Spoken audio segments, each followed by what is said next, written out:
5장 5절 말씀 같이 한번 한 목소리를 읽도록 하겠습니다. 로마서 5장 5절 말씀. 네, 신약 성경으로 제가 가지고 있는 성경책은 245페이지입니다. 로마서 5장 5절 말씀입니다.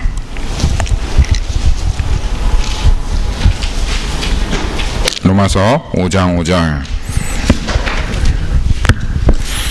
다 찾으신 줄 알고 한 목소리로 읽도록 하겠습니다. 소망이 우리를 부끄럽게 하지 아니함은 우리에게 주신 성령으로 말미암아 하나님의 사랑이 우리의 마음에 부은 바 됨이니. 아멘. 자리에 앉으셔서 같이 말씀 나누도록 하겠습니다. 살아계신 주님, 주님, 이 시간 주님께서 마음껏 우리들에게 말씀하여 주시기를 구합니다. 주님의 말씀하여 주심과 또 주님과 인격적으로 교제하기를 원함으로 사모하여 이 시간 하나님 앞에 나온 사람들에게 하나님 은혜 허락하여 주옵소서. 주님께서 주님의 말씀은 하나님과 동일하다고 우리에게 주님 말씀하셨습니다. 그렇습니다. 주님의 말씀을 만나는 자, 하나님과 인격적으로 교제하는 자입니다. 주님과 인격적으로 교제하기를 원하고 우리의 심령 중심에서부터 하나님 주님 앞에 그 말씀에 전심으로 반응하며 나아가는 시간 되기 원합니다. 주님 마음껏 저를 사용하여 주시고 하나님 주님께서 이 시간 행하여 주옵소서. 모든 것을 감사드리며 살아계신 예수님의 이름으로 기도하였습니다. 아멘. 할렐루야. 할렐루야. 주님은 살아계십니다. 주님은 신실하시고 그 사랑이 영원 무궁하신 하나님이십니다. 주님을 찬양합니다. 어저께까지는 우리가 주님의 진노 가운데 있다 할지라도 오늘은 주님께서 또한 그 아침마다 새로운 사랑과 아침마다 새로운 자비하심과 인자하심으로 우리를 받아주시는 하나님이십니다. 우리는 이 주님의 사랑이 필요합니다. 어저께 그 사랑으로 만족할 수 없고 정말 옛날에 받은 그 사랑으로 만족할 수 없습니다. 아침마다 새롭고 저녁마다 새로운 하나님의 인자하심과 신실하심이 날마다 우리에게는 필요한 것입니다. 하나님께서 그러한 사랑으로 그러한 인자하심으로 우리들을 하나님께서 날마다 맞아주십니다. 오늘 이 아침에도 11시지만 오늘 이 아침에도 하나님께서 그 사랑과 인자하심으로 우리들을 맞아주시는 줄 믿습니다. 우리가 주님 앞에 그렇게 회개하며 나아갈 때 하나님, 제가 어젯밤까지는 하나님 이 세상을 헤맸습니다. 하지만 오늘 이 아침에 나를 새롭게 맞아주시는 그 하나님의 인자하심 가운데 나아가기 원합니다 라고 그렇게 고백하며 그렇게 하나님 앞에 나아갈 때 하나님께서 우리에게 새로운 인자와 자비를 베풀어 주십니다. 주님은 늘 항상 인자하신 하나님이십니다. 그 주님을 찬양합니다. 우리 한 번만 더 우리 좌우 옆에 한번 보면서 인사합시다. 주님 인자하십니다. 오늘 또 새로운 자비로 우리를 맞아주십니다. 아멘. 아멘이죠. 아멘입니다. 지난 토요일날 샌프란시스코에 제가 부흥회를 준비하고 또 거기에 계신 이제 선교사님이 한 분 계시더라고요. 선교사님께서 식사를 대접해 주신다고 샌프란시스코에서 아마도 좋은 뷔페집이었던 것 같아요. 좋은 뷔페집을 데려가셔가지고 아주 그냥 회들이 그냥 많고 아주 맛있는 뷔페집이었는데 거길 데려가신 거예요. 제가 먹을 수 있었겠어요? 앞에 지폐를 놔두고 있는데 전혀 먹을 수가 없더라고요. 그림에 떡이더라고요. 아우, 왜 목사님 이렇게 조금만 드세요? 네, 제가 소식합니다. 이렇게 얘기할 수도 없고 사실 저 많이 먹거든요. 근데 먹을 수가 없는 거예요. 배가 이만큼 불러가지고 밤에 배불러 소화 안 되는데 이러면서 그 자리에 올라가서 부흥회를 인도할 수는 없잖아요. 그래서 아무것도 못 먹고 그냥 회 몇 점 먹고 네, 괜찮습니다 이러면서 있는데 아우, 목사님 소식하시네요. 제가 참 부끄럽습니다 이러시더라고요. 근데 그때 카톡이 딱 왔습니다.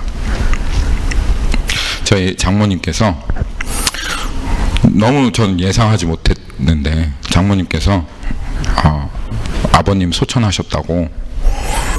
근데 이제 저하고 저희 와이프한테 이제 카톡이 딱 온 거예요.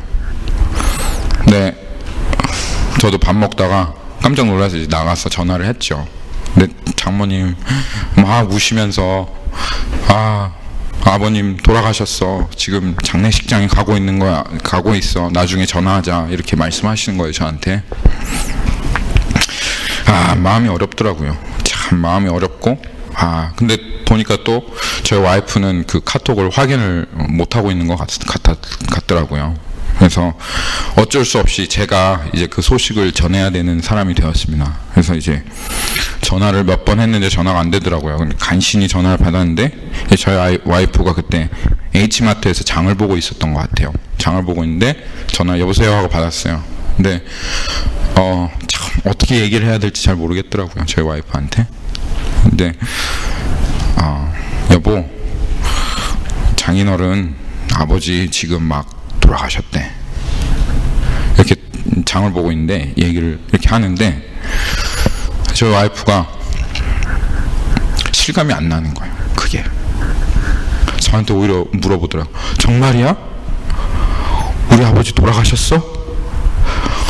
한참 너무 충격을 받아서 말을 잊지를 못하더라고요.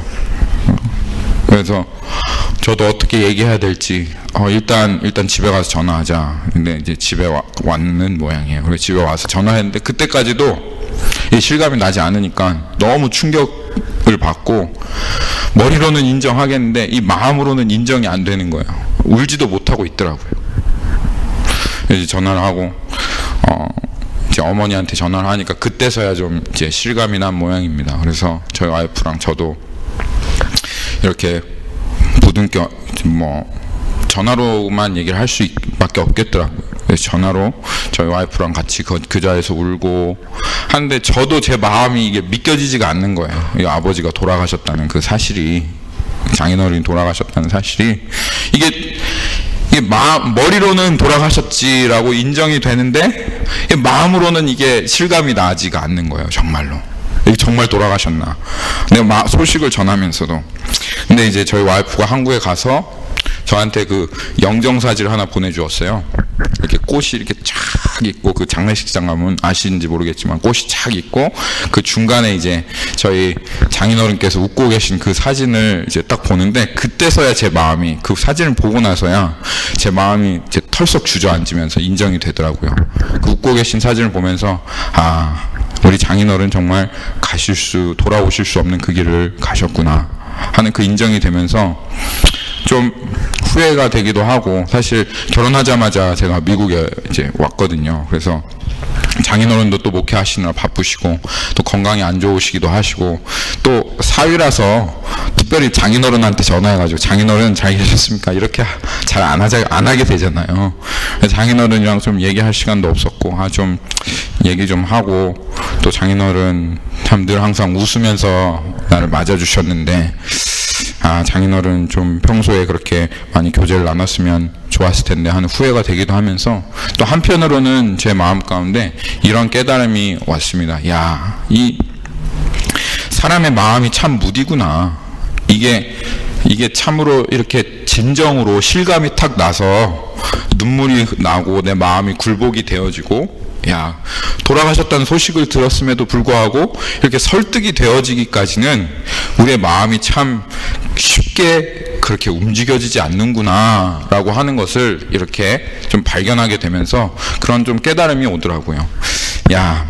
이 세상 정말 이런 눈에 보이고 감각되고 만져지는 이 실제를 향해서도, 이 사실을 향해서도 때로는 우리가 머리로 그것을 받아들이지만, 그 소식을 받아들이지만 우리의 마음이 움직여지지 않아서, 충격은 받았으나 우리의 마음이 움직여지지 않아서 눈물이 나오지 않고, 우리의 마음이 움직여지지 않아서 그것이 실제가 되어지지 않는데, 하나님께서 만약에 우리에게 이 복음의 소식을 들려주시고 이 영적인 이 실제를 우리에게 말씀하시고 진리를 얘기하시면 우리의 마음이 그것을 받아들이는 것이 얼마나 힘들까, 얼마나 우리의 마음이 그것을 받아들이는 것이 무딜까. 그런데 사실 성경이 이야기하고 있는 바는 이 영적인 진리를 사실은 우리가 받아들이는 것이 무딜 뿐 아니라, 더딜 뿐 아니라 우리의 마음이 그것을 진리로 받아들일 수 없다.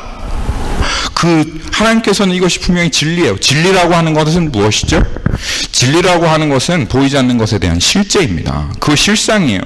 하나님이 살아계신다는 것은 여러분들이 어떻게 할 수가 없어요.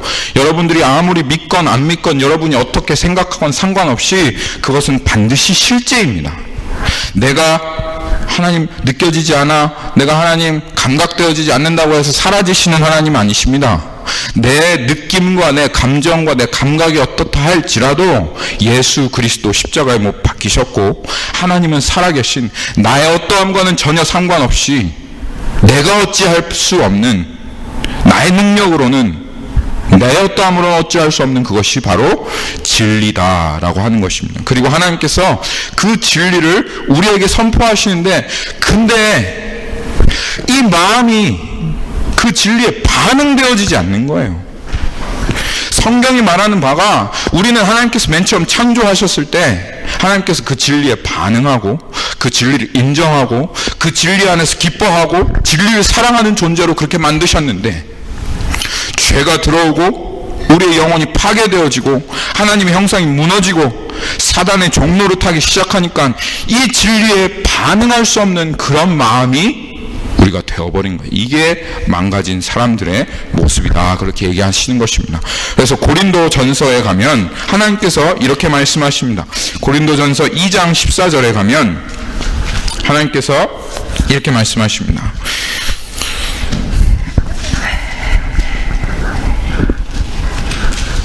육에 속한 사람은, 이렇게 얘기하고 계세요. 거기에 육에 속한 사람은 하나님의 성령의를 받지 않느냐니 이는 그것들이 그에겐 어리석게 보이며 또는 그것을 알 수도 없나니 그러한 일은 영적으로 분별되기 때문이라, 이렇게 얘기합니다. 육에 속한 사람은 이라고 하는 이 말은 무슨 말이냐?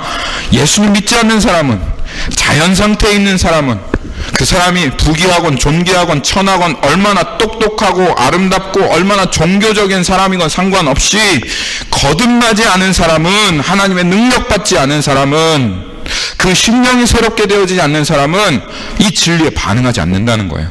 성령님이 아무리 그 사람에게 말씀하시고 보여주시고 비춰주시고 해도 이 육에 속한 사람은 그 성령의 일을 받지 않는데, 왜 성령의 일을 받지 않느냐? 우습네? 그게 말이 되는 얘기야?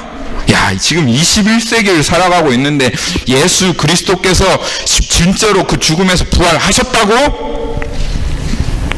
웃기는 얘기 하지 말라고. 하나님께서 이 능력으로 이 모든 것을 창조하셨다고? 웃기는 얘기 하지 마. 그게 실제이고 그게 진리인데도 불구하고 우리가 육에 속해서 거짓 가운데 살아가다 보니까 이 진리에 대해서 절대로 반응하지 않는 거예요. 오히려 그게 우습게 들리는 거예요. 하나님이 살아계시고 지금 너희를 심판하실 거야 하는데, 그 룻의 그 사위들이 반응하는 것처럼, 롯의 사위가 어떻게 반응했어요? 롯이 와가지고, 야, 천사들이 지금 이 그 소돔과 고모라 땅에 하나님께서 지금 불비를 내리실 거야, 유황불로 태우실 거야, 이러면서 지금 빨리 나가야 돼, 하나님 진노하신다고. 그러면 양심이 조금만 살아만 있었다 할지라도 지금 이 소돔과 고모라를 돌아가는 상황만 보았다 할지라도 그것만 봤어도 두려움이 임해야 될 거 아니에요. 그렇죠? 그게 아무리 뻥이고 그게 아무리 농담처럼 들려져도 이 세상이 지금 어떻게 돌아가고 있는지 보면 그럴 수 있겠다. 하나님 정말 진노하실 수 있겠다. 우리의 양심이 움직이고 우리의 그 하나님을 찾는 마음이 움직여서, 장인어른 알겠습니다. 장인어른 말이 실제인지 아닌지는 잘 모르겠습니다. 그렇지만 내가 보니까 이 땅 완전히 저주받은 땅이에요. 도망가야 되겠습니다. 그래, 한번 도망갑시다. 이렇게 반응해야 하는 게 맞는데 반응되어지지 않는 거예요. 그 진리에 아무리 롯이 정말 진정 내가 천사를 봤어, 그리고 하나님께서 지금 여기 이 땅을 멸망시키신대, 그렇게 말하는데 그 사위들이 어떻게 반응해요? 농담인 줄 알았더라. 농담인 줄 알았더라. 그렇게 하고 반응을 하지 않는다는 거예요. 진리에 반응이 안 되는 거예요. 우습게 여기는 거예요. 일맥상통한 말이 우리 요한복음 지난번 요한복음 14장 17절 말씀 보았죠? 14장 17절, 그는 진리의 영이라. 그는 진리의 영이야. 그가 우리에게 와가지고 진리를 말씀하시는 진리의 영입니다. 근데 세상은 능히 그를 받지 못하나니 이는 그를 보지도 못하고 알지도 못함이라. 이 세상은 받지를 못해요. 이 거짓에 완전히 속아 있는 이 세상, 이 세상은 이 진리를 받지를 못해요. 이 진리의 영을 받지를 못하는 거예요. 하나님께서, 예수님께서 말씀하신 아까 고린도 전서 2장 14절 말씀이랑 일맥상통한 하나님의 말씀이시죠. 근데 너무너무 안타깝게도 이 저주받은 심령, 하나님의 진리에는 조금도 반응하지 않는 이 심령이 너무너무 안타깝게도 이 세상의 거짓에서는 그냥 폭발적으로 반응을 합니다.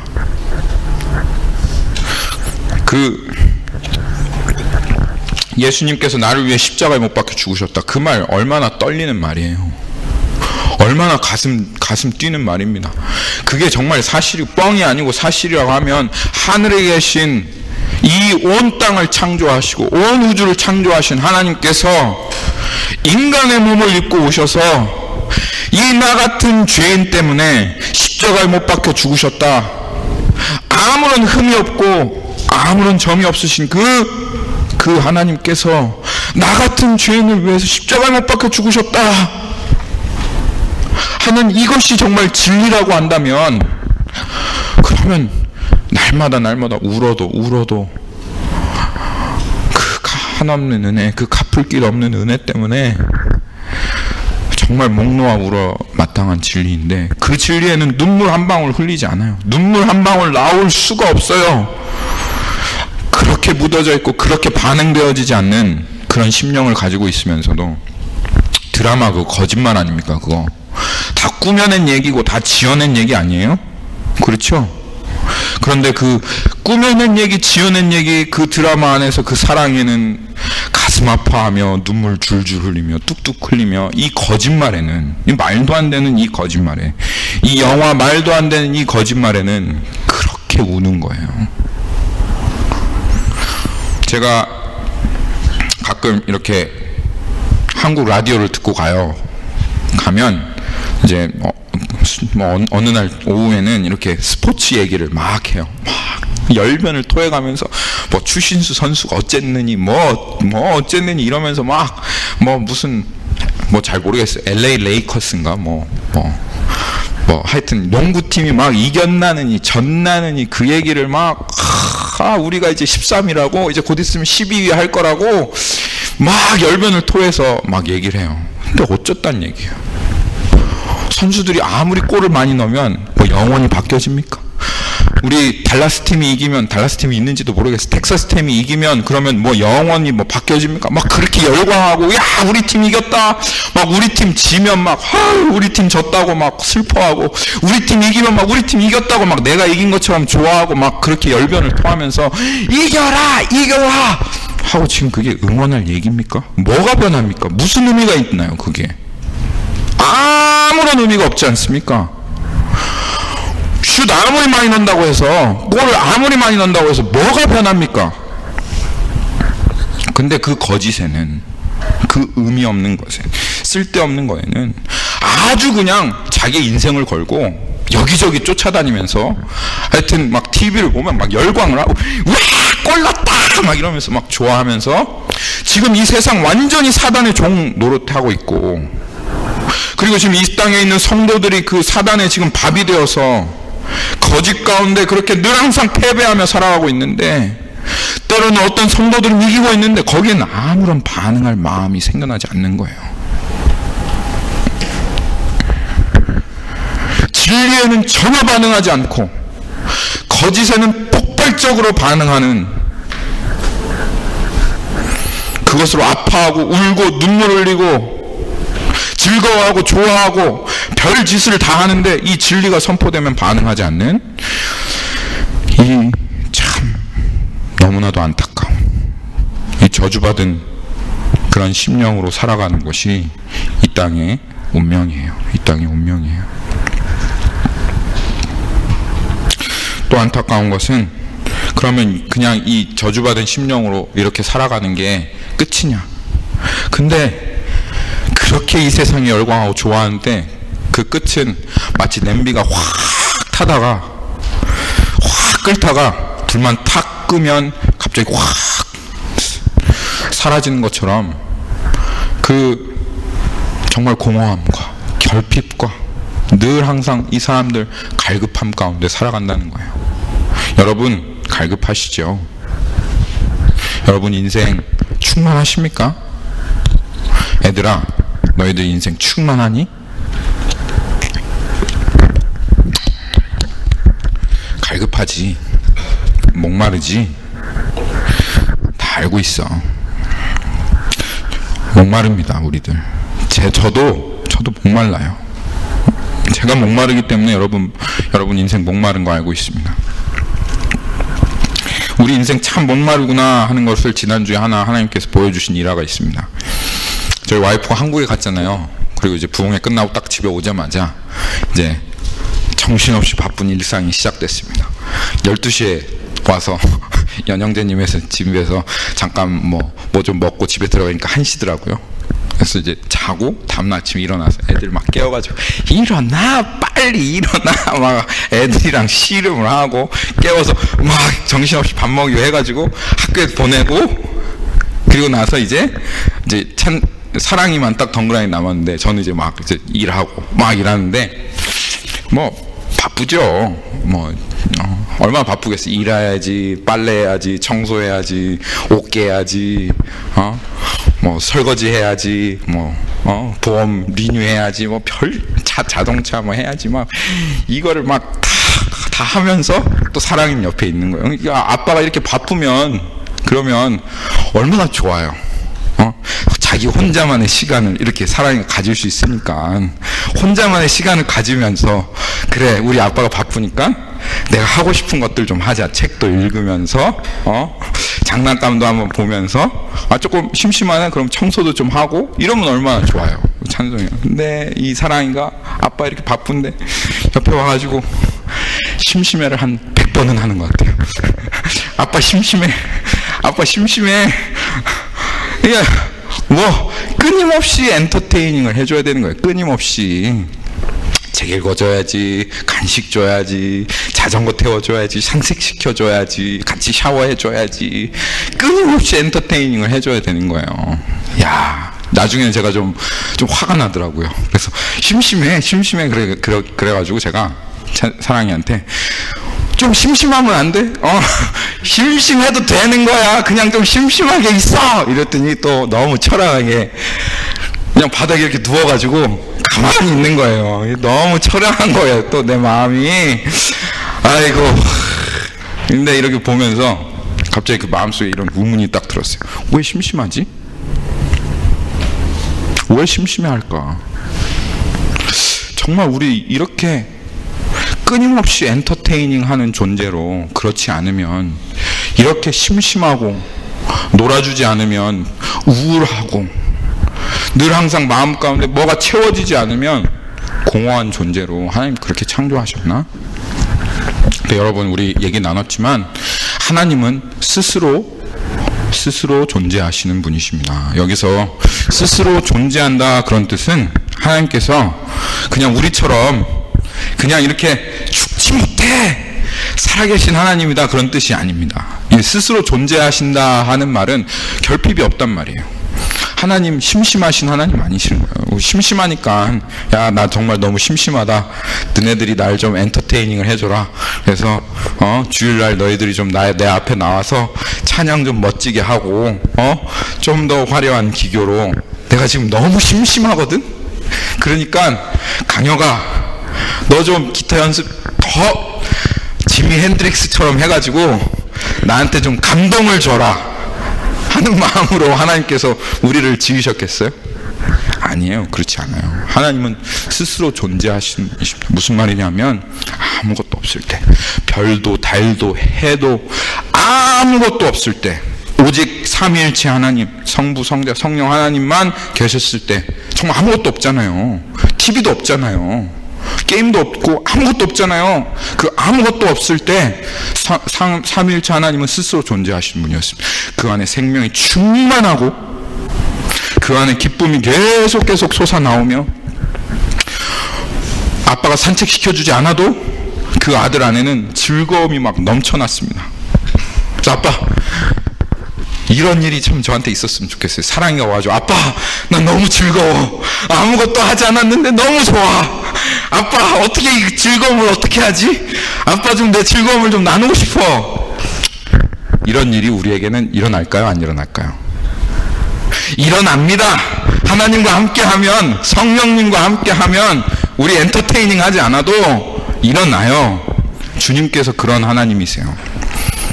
그 안에 그 기쁨과 즐거움과 충만과 에너지와 조금 더 결핍이 없고 조금 더 슬픔이 없고 아무런 부족함이 없는 하나님이셨어요. 스스로 존재하는 하나님이셨습니다. 그게 스스로 존재한다 그런 뜻입니다. 하나님만 그렇게 될 수 있습니다. 여러분 그렇게 될 수 있어요? 그럼 성경 거짓말입니다. 목사님, 저는 모르겠어요. 왜 그런지 모르겠는데 제 마음속에서 그냥 아무것도 하지 않아도 너무 기뻐요. TV를 안 봐도 내 안에 그냥 충만해요. 그러시면 제가 신으로 모시겠습니다. 근데 그런 사람 없어요. 하나님께서 우리 인간을 창조할 때 인간은 스스로 존재할 수 없는 존재로 창조했습니다.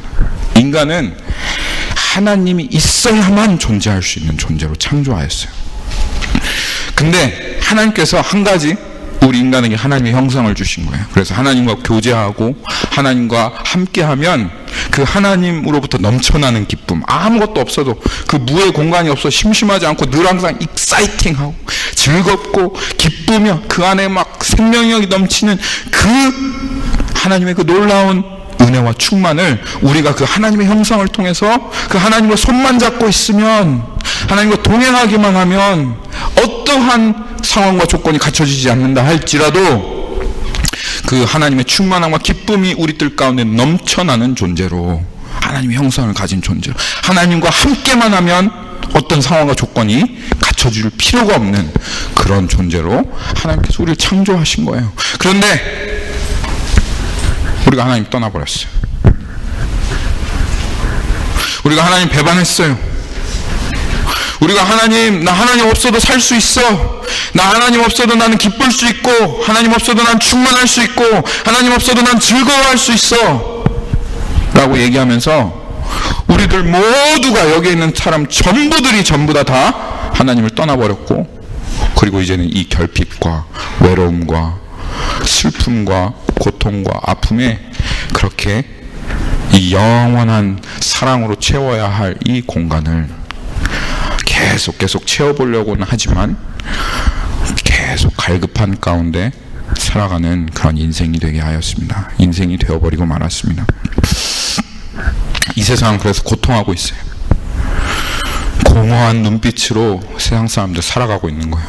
자기가 무엇을 찾고 있는지, 자기가 정말 잃어버린 것이 무엇인지, 왜 내 인생이 이렇게 살아가고 있는지 전혀 알지 못한 채로 끊임없이 여기 게임, 이 게임 해보고 저 게임 해보면 나에게 만족이 있을까?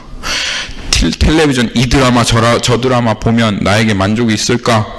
이 영화 보면 그래서 밤새 이거 재밌을까 저거 재밌을까 밤새도록 그 영화 찾아 헤매고 뭐 재밌는 거 없을까, 뭐 만족할 것 없을까, 잘못된 곳에서 자기의 만족을 채우려고 그렇게 끊임없이 찾고 찾아 헤매는 그런 인생 되어버린 거예요. 근데 답이 없어요. 세상도 이걸 알고 있습니다. 우리가 잃어버린 것이 사실은 이 우리에게 영원한 사랑이라는 것을 이 세상이 알고 있어요. 사실은 여러분 찾고 있는 거 영화 아니에요. 여러분 찾고 있는 거 게임 아니에요. 여러분 찾고 있는 익사이팅한 스포츠 이런 거 아닙니다. 여러분 찾고 있는 거 영원한 사랑이에요. 세상도 알아요. 제가 어떤 프로그램을 하나 보았는데 어떤 한 부자에 관한 이야기입니다. 돈 많은 부자가 아니라 아버지와 아들에 관한 이야기예요. 이 아버지가 택시 운전기사예요. 아들이 둘이 있는데, 근데 이제 이 아들이 오토바이에 중독됐어요. 위험하잖아요, 오토바이. 막 오토바이인데 이게 그냥 중독된 것도 아니고 완전 폭주족인 거예요. 막 오토바이를 타고 막 폭주족을 하면서 막 이리저리 막 시내를 뒤집고 막 그렇게 달려가는데 아빠가 택시 운전기사니까 보잖아요. 그럼 막 쫓아가서 걔를 잡아와요.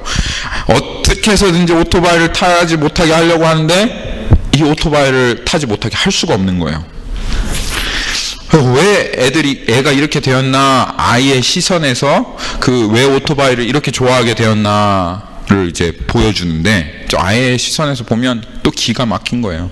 어릴 적에 그 부모가 이혼을 했습니다. 아버지는 그 이혼으로 말미암아 큰 빚더미에 앉게 되었고, 뭐 택시 운전기사로 돈 많이 벌어서 어떻게 빚을 갚겠어요. 어떻게 해서든지 그 빚을 갚으려고 그 두 아이, 아들 둘인데 그 두 아이를 고아원에 맡겨놓은 거예요. 그리고 그 돈을 벌려고. 어떻게 되겠어요, 그 아이들이. 아빠가 너무 보고 싶은 거예요. 엄마가 너무 보고 싶은 거예요, 그 고아원에서. 아빠, 엄마가 분명히 살아 계신데 왜 우리 고아원에 있나. 근데 뭐 애들이니까 어쩔 수 없는 거죠. 그러니까 아빠가 택시 운전기사를 하다가 이제 뭐 한 달에 한 번이든지 뭐 가끔 한 번씩 그 애들을 데리러 오는 거. 그러면 애들이 막 아빠 막 달려들죠. 아빠 하고 달려들고 아빠가 막 택시 앞에 태워주고 그러면 그렇게 행복할 수가 없어요. 아빠가 맛있는 것도 사주고 하는데, 근데 또 시간이 지나면 그 순간 기쁨과 아빠랑 나눴던 관계는 한순간이고 다시 고아원으로 가야 돼요. 그런 삶이 계속 반복되다 보니까 아이들 이제 점점 외로움에 익숙해져 가는 거예요. 그 외로움 어떻게? 외로운데 우리에게는 사랑을 줘야 하고 사랑을 받아야 할 대상이 필요한데, 근데 부모한테 그 사랑을 받지 못하고 그 사랑이 부모가 되어지지 못하고 늘 고아원에 살아가니까 결국 그 외로움에 익숙해지고, 근데 도저히 그 외로움을 견딜 수 없는, 그 외로움에 사무쳤는데 결국 찾게 된 게 오토바이야. 자기 인생을 회방시켜줘. 난 이 오토바이만 타고, 그 아이가 그렇게 고백해요. 나는 이 오토바이만 타고 질주하면 나는 정말 내 삶을 살아가는 것 같다. 나 정말 자유롭게 된 것 같고 해방된 것 같다고. 뭐에서부터 자유롭게 됐는지, 뭐에서 해방된 기분을 오토바이를 타면서 얻는지도 알지도 못한 채로 그렇게 고백하더라고요. 뭡니까? 뭘 갈급하고 있는 겁니까? 이 아이가 사랑을 갈급하고 있는 거예요. 사랑을. 외로움에서 해방되고 싶은 거예요. 미칠도록 이 존재적으로 외로움을 해방되고 싶은 거예요. 세상이 이것을 정확하게 진단해낸 한 실험이 있습니다. 이 실험이 어떻게 착안이 되었냐면, 베트남 전쟁이 있었잖아요. 그 베트남 전쟁에 이 미국 군인들이 많이 참전을 했습니다. 그 베트남 그 전쟁, 사실 미국이 패한 전쟁이죠. 얼마나 많은 사람들이 죽었습니까, 거기에서. 그 끔찍한 전쟁의 참상 가운데 이 미국 군인들이 견디다 못해서 마약을 하게 됩니다. 그 베트남 전쟁. 그래서 약쟁이들이 아주 많이 생겼어요. 근데 베트남 전쟁이 딱 끝나고, 그리고 미국 정부가 그 마약을 한 군인들을 데리고 오려고 하는데 너무 걱정이 되는 거예요.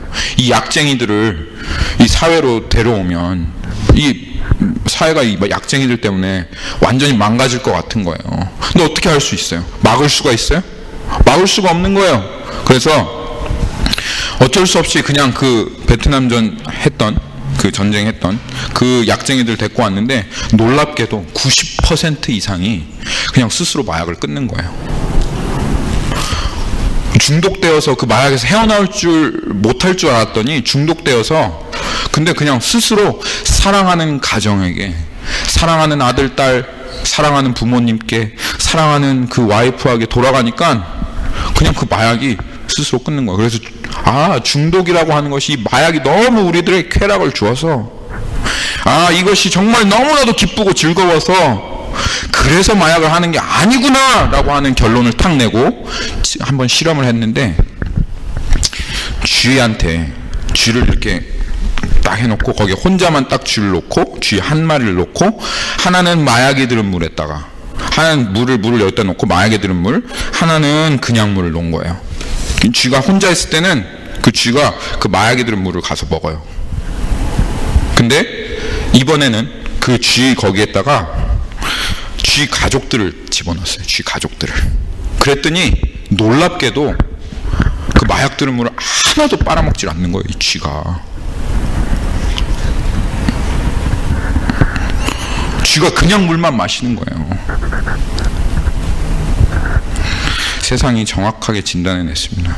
이 중독의 문제라고 하는 것은 인터넷 때문에, 마약 때문에, 포르노 때문에, 이런 것들 때문에 중독이 걸리는 게 아니라는 거예요.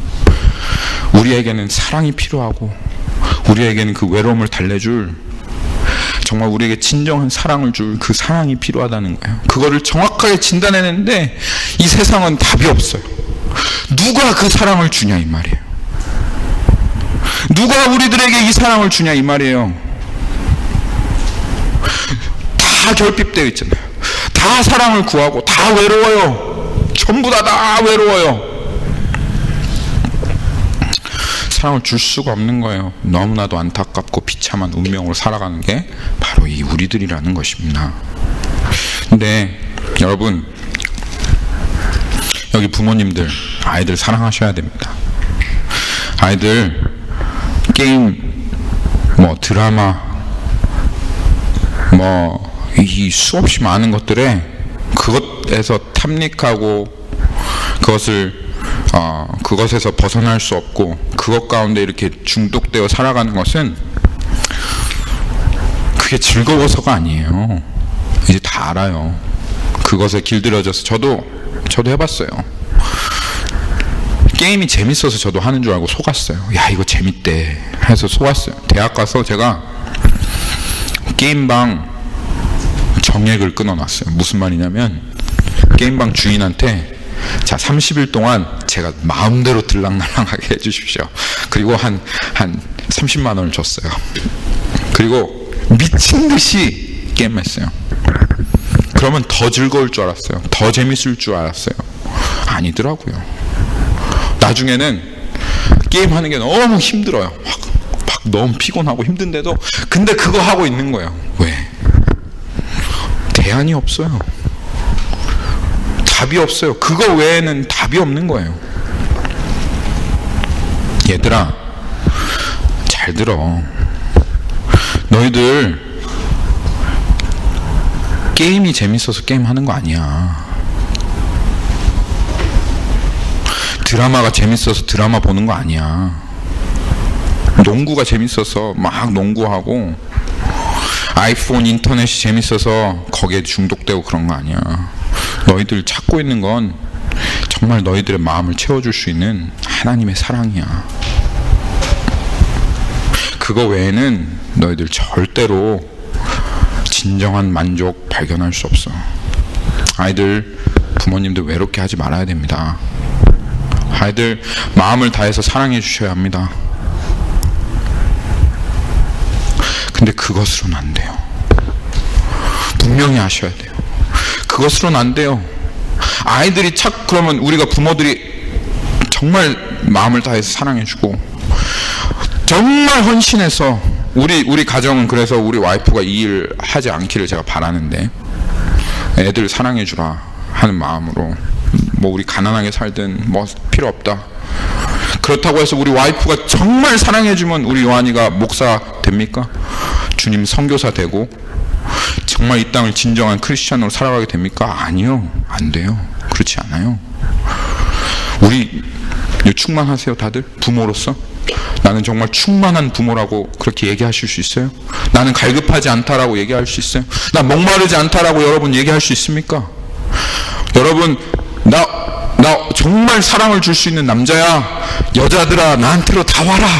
나는 사랑이 넘쳐나니까 나는 정말 충만한 남자친구가 될 수 있어 라고 이렇게 여기 얘기할 수 있는 청년들 있어요? 자매님들 계세요? 쏟아부어도 나는 그래도 사랑해 그렇게 말할 수 있는 그런 사람들 여기 계시냐 이 말이에요.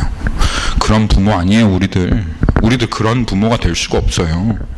애들이 찾고 있는 것은, 여러분들이 찾고 있는 것은 영원히 부어주셔도 다함이 없는 이 하나님의 사랑입니다.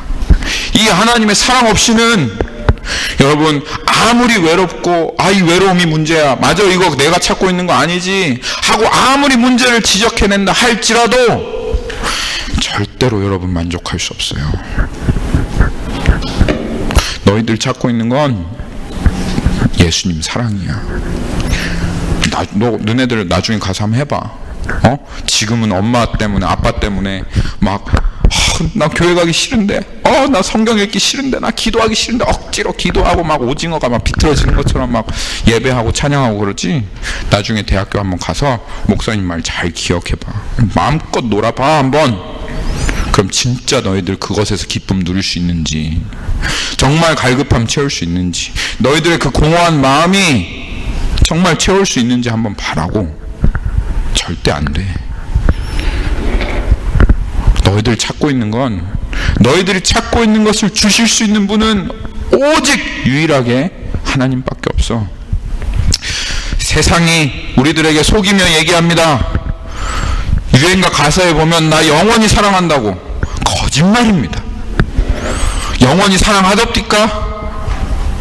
영원히 사랑해 하고 고백한 그 사람들이 왜 50% 60%가 깨어지는 가정에 그렇게 영원히 사랑한다고. 나는 널 조건부로 사랑할 거야.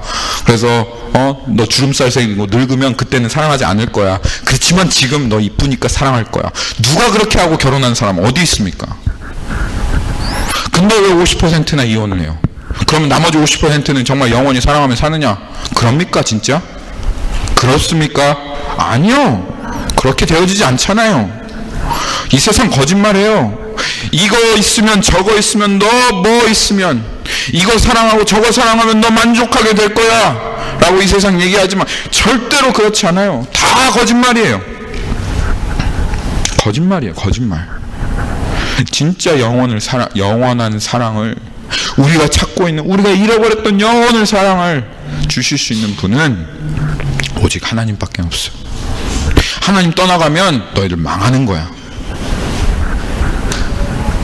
하나님 떠나가서 잘 먹고 잘 살 수 있다고 생각하면, 이것으로 만족할 수 있다고 생각하면 너희들 완전히 정말 망하는 거야. 근데 오늘 주님께서 우리에게 주시는 기쁜 소식은 이것입니다. 오늘 본문 말씀 보시죠.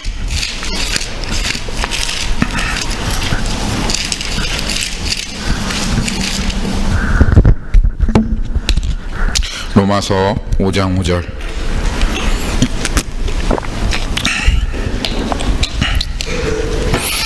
소망이 우리를 부끄럽게 하지 아니함은 우리에게 주신 성령으로 말미암아 하나님의 사랑이 우리의 마음에 부음받음이니. 할렐루야. 아멘. 하나님의 사랑이 우리의 마음 가운데 성령님께서 오셔서 우리의 마음 가운데 하나님께서 그 사랑을 부어주신다는 거예요. 우리의 그 머리로는 깨달았고 머리로는 알고 정말 마음은 안 움직여요.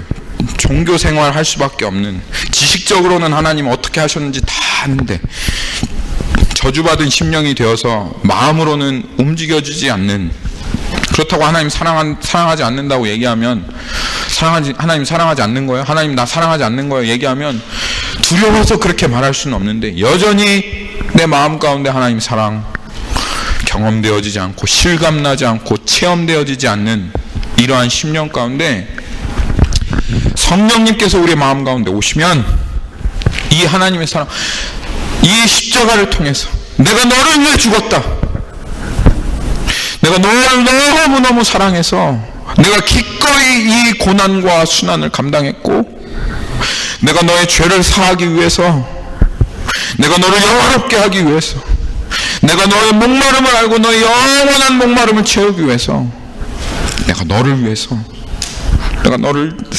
사랑하다 못해서 내가 너를 위해 죽었다 하는 이 하나님의 사랑이 도저히 견딜 수 없도록 하나님께서 우리의 마음 가운데 그 사랑 쏟아 부어 주시는 거예요. 성령이 오시면 우리 안에 이 일을 하시는 거예요. 그래서 더 이상 갈급함 없도록, 목마른 자들아 나에게로 오라, 내가 너를 채우리라. 너희들이 정말 갈급하고 있는 것, 너희들이 정말 잃어버린 것은 이 하나님의 영원한 사랑이다. 내게로 나오라. 가까이 가까이 목마름 전혀 없으리. 내게로 나오라 하시며 주님께서 우리를 부르십니다. 우리의 이 목마름을 채워주시려고 값없이 대가 없이 우리에게 이 영원토록 솟아나는 하나님의 사랑, 하나님의 생명과 이 사랑을 쏟아부어 주시기 위해서 예수님께서 십자가에서 모든 대가를 치루어 주셨습니다. 하나님께서 우리 인간의 몸을 입고 사신다고 하는 것이 얼마나 끔찍한 일인지 여러분들 아십니까? 여러분, 예수 그리스도께서 이사야서 53장에 보면 죄수의 하나로 취급을 받았다고 그렇게 얘기하십니다. 하나님 정말 조금도 묶일 것이 없는 자유로운 하나님이셨습니다. 무소부지하시며 전지전능하시며 그 어느 것도 하나님을 막을 수 없는, 슈퍼맨보다도 더 능력 있으신 그 하나님이셨습니다. 그런데 그 하나님께서 무엇을 입으셨나요? 인간의 몸을 입으셨습니다.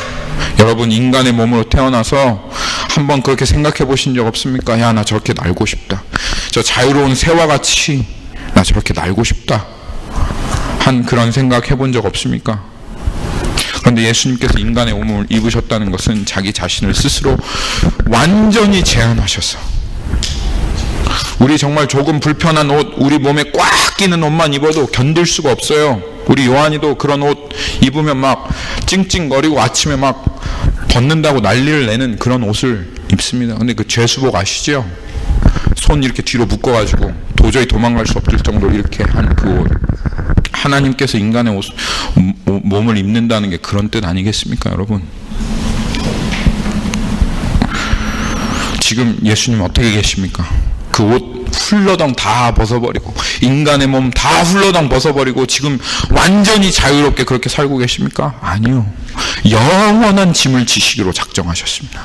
우리에게 자유를 주시기 위해서 자신을 인간의 몸으로 영원히 속박하셨고, 지금도 하나님 우편에서 그 인간의 몸 입으시고 무릎 꿇고 기도하시며 우리들을 위해서 그 옷 여전히 입고 있습니다. 아무리 답답해도, 아무리 내 몸에 맞지 않는다 할지라도 예수님 우리들을 자유케 하기 위해서 스스로 죄의 옷을 입고 자신을 속박하신 것입니다. 내가 이 죄의 옷을 입고 죽노라.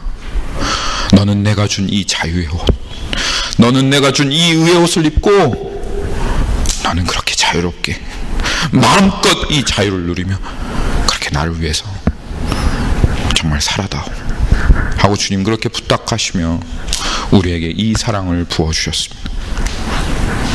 이 영원한 짐을 짊어지신 이 주님의 사랑이 왜 주님 그렇게 하셨습니까? 왜 이렇게 하셨습니까? 다 너를 위해서요. 내가 너를 너무너무 사랑해서, 내가 견딜 수 없이 사랑해서, 이 갈급함과 결핍과 속박과 죄와 이 비참한 운명 가운데 살고 있는 난 너를 다시는 볼 수가 없다. 너를 그렇게 놔둘 수 없다. 나는 너를 구원하지 않고서는 견딜 수 없다 하시며 우리를 위해서 그렇게 십자가에 못 박혀 죽으시고 부활하신 우리의 주님이십니다. 그래서 에베소서에 가면 사도 바울이 간절한 마음으로 기도하고 있어요.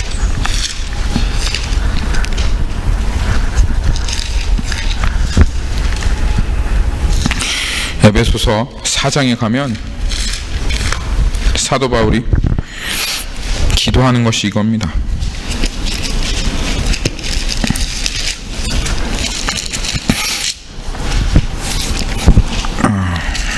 3장이네요. 3장.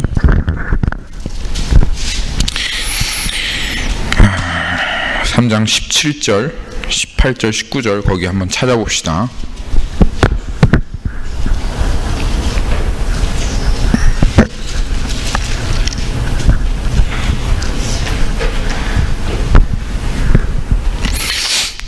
믿음으로 말미암아 그리스도께서 너희 마음에 계시게 하옵시고 너희가 사랑 가운데서 뿌리가 박히고 터가 굳어져서, 너의 생명은 어디에 있다? 나무가 뿌리가 박히면 어떻게 되죠?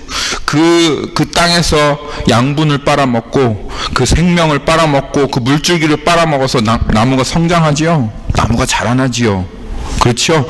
근데 지금 사도 바울이 드러내는 진리는 이것입니다. 너희가 뿌리를 박아야 될 곳은 이 세상이 아니다. 너희가 뿌리를 박아야 될 곳은 뭐 다른 진리가 아니다. 너희가 뿌리를 박고 양분을 퍼올리며 너희들의 힘과 능력이 되어질 그곳은 바로 그리스도의 사랑이다, 이 말입니다.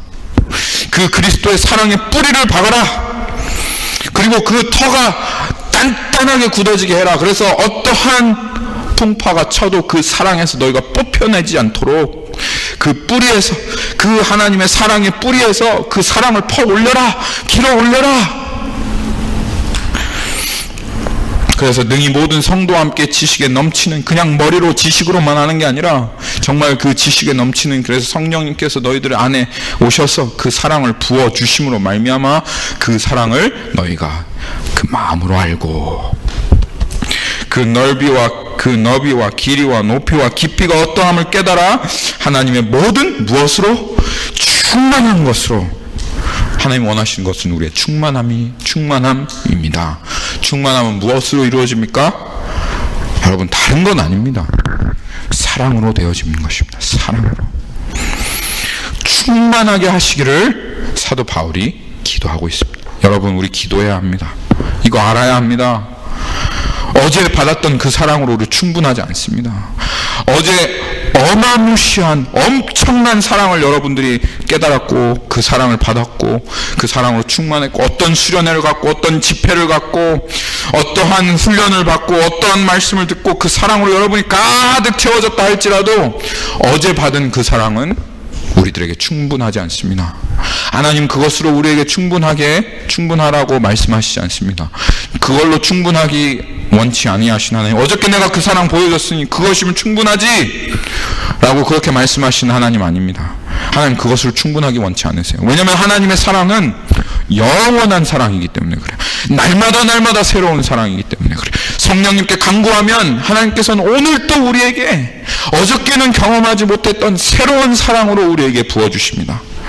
그리고 하나님은 날마다 이 사랑 안에 뿌리를 박고 터가 굳어져서 지식에 넘치는 그 사랑의 깊이와 넓이와 높이와 길이를 계속 누리고 계속 알고 거기에서 삶을 살아가기를 원하십니다. 그래서 주님 말씀하십니다. 나의 사랑 안에 거하라, 나의 사랑 안에 거하라 하시는 말씀으로 우리에게 이야기하시는 것입니다. 여러분, 결핍되어 있고 갈급하면 여러분 진정한 크리스찬 될 수 없습니다. 여러분 섬길 수 없어요. 사랑 퍼줄 수 없고 사랑으로 섬길 수 없어요. 우리의 힘과 능력은 우리를 지치지 않고 곤비치 않고 우리를 계속해서 걸어가게 하며 우리를 정말 목숨을 걸도록 하나님 앞에 뛰게 하며 달려가게 하는 이건 하나님의 사랑이에요. 사실 인간적인 사랑만 해도 아무리 부귀 영화를 누리고 로미오와 줄리엣 알잖아요. 서로 원수된 집안인데 둘이 사랑하니까, 그러니까 이게 독약 마시고 그냥 죽어버리잖아요. 목숨을 걸기까지 사랑하게 하는 것은 바로 이 하나님의 사랑이에요. 뭐 물론 거짓말이지만 실화를 바탕으로 하는지 모르겠습니다. 근데 우리가 공감하는 거잖아요. 정말 저 사람이 나 진정으로 사랑만 한다면 저 사람이 북한 사람이든 상관없어. 아무리 가난하고 내가 저 사람이 결혼해서 단칸방에 살아서 어렵게 살아간다 할지라도 나는 상관없어. 그 사람이 나만 사랑하면, 내가 그 사람만 사랑하면 나 그런 모든 고통과 어려움과 이 모든 천황과 멸시 다 견딜 수 있어. 왜냐면 나 그 사람 사랑하니까. 그거면 충분한 거야. 이 세상 사랑만 해도 그거면 충분한데, 하늘에 계신 하나님께서 이 땅에 오셔서 우리를 위해 죽기까지 우리를 사랑하시며 우리와 영원히 동행하기 위해서 그 모든 수모와 고통 감당하고 지금도 이렇게 하나님 앞에 극악하게 악독하게 살아가는 우리들 향해서도 오늘 이 아침에 내가 너를 사랑한다라고 말씀하시는 이 하나님의 사랑이면, 이 사랑이면 우리 충분합니다. 우리 살 수 있어요. 우리 변할 수 있어요. 우리 되는 거예요. 이 사랑만 우리 마음 가운데 부어지면 못하는 거 없습니다. 근데 오늘 주님께서 우리에게 약속으로 말씀하시는 것이 우리에게 주신 성령이 지식으로만 아니라 우리의 마음 가운데 이 하나님의 사랑 부으신다는 거예요. 이 사랑 부어서 그냥 이제는 충분합니다. 이제는 주님이 사랑하면 만족합니다. 주님, 그 사랑 오늘 또 나에게 더 부어주십시오. 날마다 주님이 사랑 안에 거하겠습니다. 그렇게 고백하며 이 땅 살아가게 하시는 그 일을 성령께서 우리 가운데 이루시겠다고 약속하십니다. 우리 같이 기도합시다.